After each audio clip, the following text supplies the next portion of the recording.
Jeudi 25 juin, géographie G26. Donc favoriser la place de la nature en ville. Donc ici je vous ai mis une image de la ville de Bordeaux, les jardins sur les berges à Bordeaux. À quoi vois-tu que c'est un espace urbain?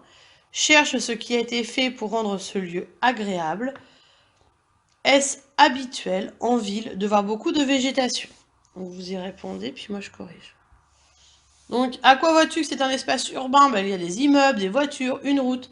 Cherche ce qui a été fait pour rendre ce lieu agréable. On a aménagé les voies piétonnes avec des espaces verts, c'est un petit jardin. Est-ce habituel en ville de voir beaucoup de végétation? Non, en général.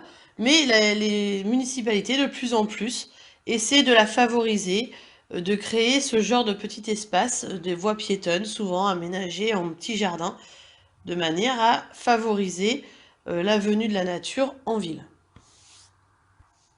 À Paris, une petite affiche a été mise et distribuée à tous les Parisiens.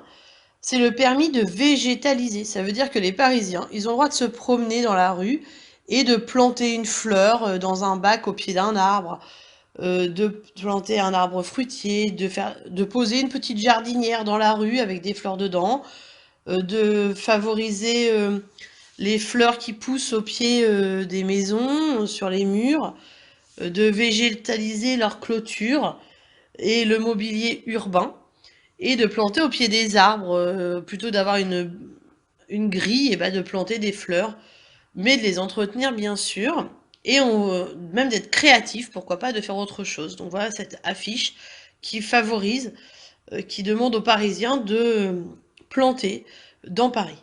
Donc, qu'est-ce que la mairie de Paris propose aux Parisiens? Quel est le but de cette action? À ton avis, a-t-on le droit de cueillir les fleurs en ville et pourquoi? Donc, je vais corriger.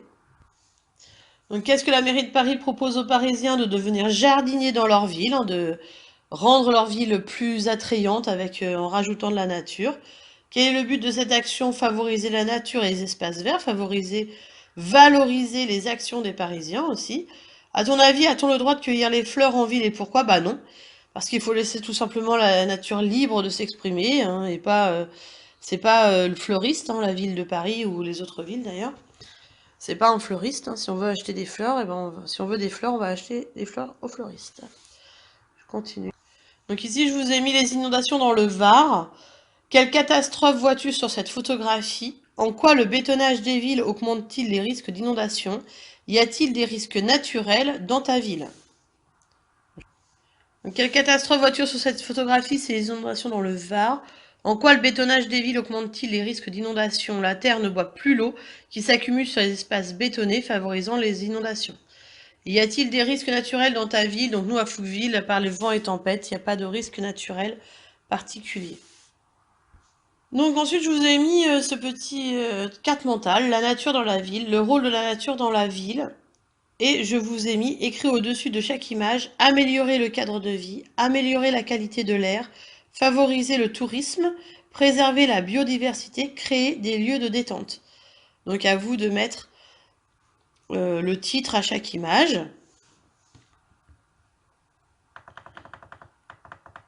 Ensuite, la nature en ville est primordiale car elle apaise les habitants en embellissant les rues, elle améliore la qualité de l'air, elle protège contre le bruit, elle protège des fortes chaleurs en offrant des coins d'ombre. Voilà pourquoi il faut la valoriser et c'est primordial et essentiel. Quels sont les rôles de la nature en ville, donc, d'après toi? Donc, je corrige. Donc, la première image, c'était favoriser le tourisme. Ensuite, avec les petits-enfants qui jouent, c'est créer des lieux de détente. Pour le petit papillon, c'est préserver la biodiversité. Ensuite, la qualité de l'air, améliorer la qualité de l'air. Et ville fleurie pour améliorer le cadre de vie. Donc, quels sont les rôles de la nature en ville? D'après la petite étiquette, la nature en ville est primordiale car dans la ville, la nature crée des lieux de détente, améliore le cadre de vie et la qualité de l'air. Elle préserve aussi la biodiversité et favorise le tourisme. Et finalement, elle protège aussi des bruits et des fortes chaleurs, ce qui n'est pas négligeable. Donc ici, je vous ai mis une image avec des numéros pour nous expliquer tout ce qui a été fait dans cette ville. Donc c'est un paradoxe, la biodiversité s'épanouit parfois davantage en milieu urbain qu'à la campagne. La faute à appauvrissement des paysages ruraux et une agriculture grande amatrice de produits phytosanitaires, vu qu'en ville, il n'y a pas d'agriculteurs, il n'y a pas de produits chimiques ou moins finalement, malgré les voitures. Dans les espaces que l'on a aménagés, il y a de plus en plus de biodiversité qui s'installe. Voici 9 actions concrètes à mener à l'échelle d'un quartier pour rendre l'espace urbain encore plus accueillant et favoriser la diversification des espèces tant végétales qu'animales. Donc 1. Pratiquer la gestion différenciée des espaces verts. En ville, pas question d'entretenir de la même façon tous les espaces verts. Certains endroits tolèrent un entretien minimal, tandis que d'autres nécessitent plus de rigueur, la taille, la tonte. Le parc et le parvis de la mairie n'ont en effet pas la même fonction. Donc, au parc, on peut laisser des espaces où on va moins entretenir pour justement que les animaux puissent se réapproprier l'espace. Créer des cheminements pour les piétons et les autres espèces. Les voies réservées aux piétons et aux cyclistes ont l'avantage de pouvoir être plantées d'espèces différentes, telles des essences indigènes produisant des baies appréciées des oiseaux par exemple. Aménager des parcs urbains.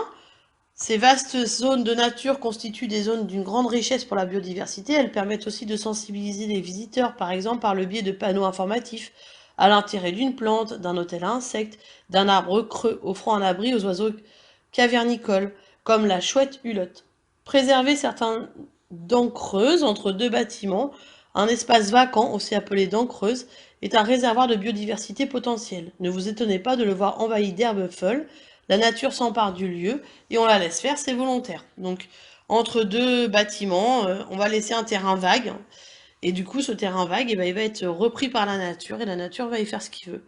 Réintroduire les arbres en ville. En ville, il convient de privilégier des essences locales.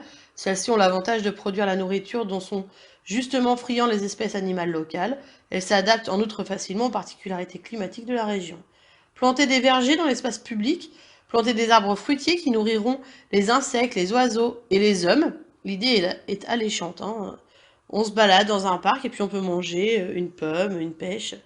Développer des jardins familiaux en louant à prix réduit des terrains inoccupés à des habitants. La municipalité se décharge d'un coût, celui de l'entretien du terrain, et en imposant dans le règlement intérieur l'interdiction des produits chimiques, elle a l'assurance que la biodiversité sera favorisée. Ce sont les jardins familiaux où les gens plantent, font leur jardin puisqu'ils n'ont pas de cours chez eux. Utiliser des matériaux perméables.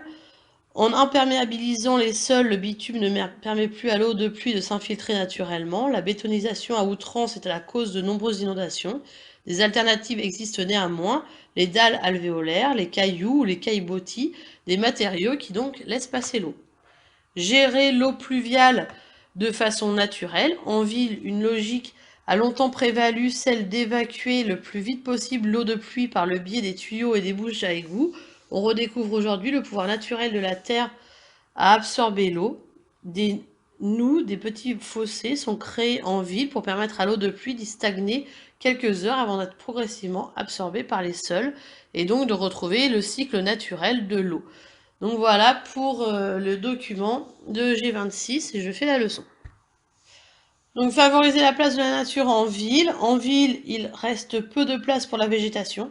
Pourtant, les arbres, les espaces verts et les parterres de fleurs embellissent le paysage et réduisent la pollution. Les villes cherchent à laisser davantage de place à la nature. Elles cherchent des jardiniers, d'aménager des espaces verts. Elles encouragent parfois les habitants à créer leur propre jardin partagé. Même si la nature est peu présente, les risques naturels sont présents, les tempêtes, les inondations, les incendies de forêt, les séismes. Favoriser la nature en ville a de multiples avantages. Cela participe à l'amélioration de la santé des habitants en luttant contre la pollution de l'air et en limitant la température. Une flore diversifiée permet à de nombreux animaux de vivre en ville, mais aussi de se déplacer et de se reproduire. Donc voilà pour ces leçons sur la nature. Merci.